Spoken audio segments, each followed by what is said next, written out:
देखो, हिंदी में संधि जो मैंने पढ़ाई थी, एक तरह से क्लास में टीचिंग कंप्लीट हो गई है। संधि के भेदों के बारे में बता दिया है।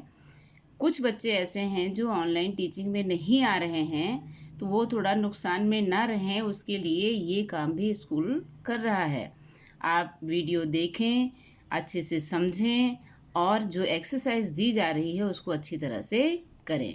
फिर से वापस मैं याद दिला रही हूँ कि संधि की परिभाषा, इसके भेद आपको अच्छे से याद रखना है और उसके बाद स्वर, व्यंजन, विसर्ग जो संधियां हैं, इनके जो उदाहरण करवाए जा रहे हैं उसको कॉपी में भी करना है। अब मैं थोड़ा सा संधि, हिंदी भाषा की संधि के बारे में बताना चाहूँगी। जैसे बोलते हैं ना, तब प्लस ही, तो ज़रूरी नहीं है कि हम तब प्लस ही बोलें, हम तभी बोल सकते हैं। सब प्लस ही, अब सब ही लोग आएंगे, तो ज़रूरी नहीं है कि सब ही बोलो, क्योंकि सुनने में भी अटपटा लग रहा है, तो आप सीधे सभी बोल दो। यहाँ प्लस ही, यहीं।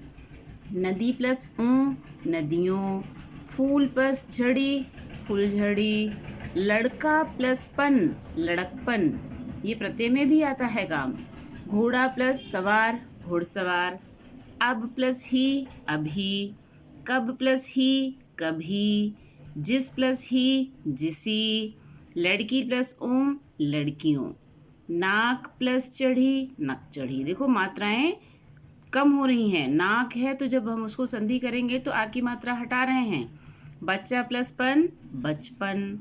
पानी प्लस घट, पनघट। ठीक है, अब संधि विच्छेद तो अच्छे से समझ आ गया होगा, आ भी गया है, मुझे विश्वास भी हो रहा है, क्योंकि बच्चों से जब मैं क्वेश्चन पूछती हूँ तो मुझे ज़्यादातर बच्चे आंसर देते हैं। ठीक है, तो विच्छेद का अर्थ तोड़ना या अलग करना, संधि का अर्थ जोड़ना या मेल करना।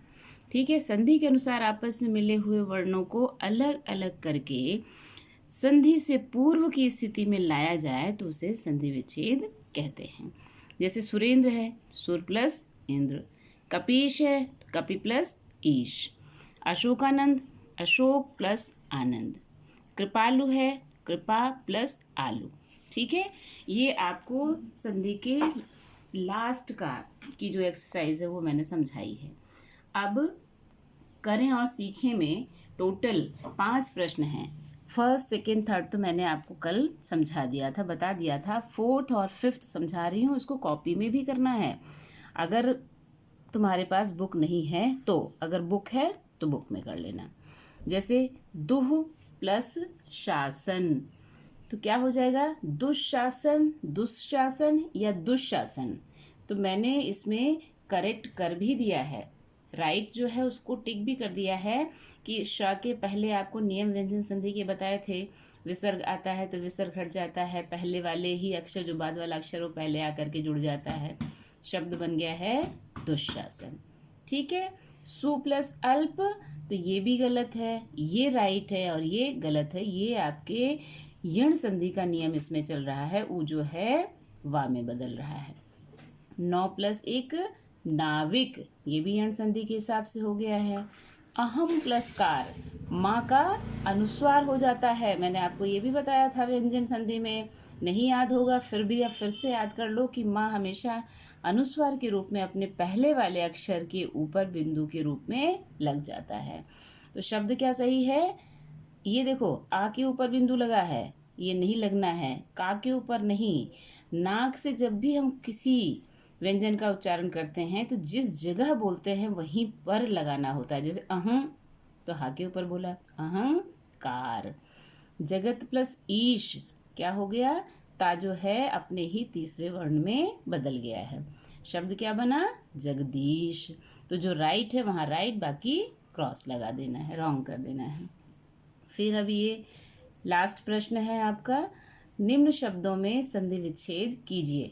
विद्यार्थी, बहुत सरल है, कई बार आपने पढ़ा, अभी तो विद्यार्थी हैं, अक्सर बोलते समय समझाते समय बताया जाता है और अभी भी मैंने क्लास में बहुत अच्छे से समझाया है। विद्या प्लस अर्थी। सच्चरित्र, ये संधि हो जाएगी आपकी दीर्घ। सच्चरित्र, सत प्लस चरित्र, ता जो है हट जाएगा, चाहे यहाँ जुड़ जाएगा। व्यंजन संधि में बताया था, बहुत ही सरल है। पावक, पौ प्लस अक, अयादि संधि। देवर्षि, देव प्लस ऋषि, री अर में बदल जाती है, गुण संधि। परम प्लस ईश्वर, परमेश्वर, आ प्लस ई इज इक्वल टू ए, परमेश्वर हो गया। तल्लीन, तत् प्लस लीन, ता जो है ला में बदल गया, व्यंजन संधि। प्रति प्लस उपकार, प्रत्युपकार, यण संधि।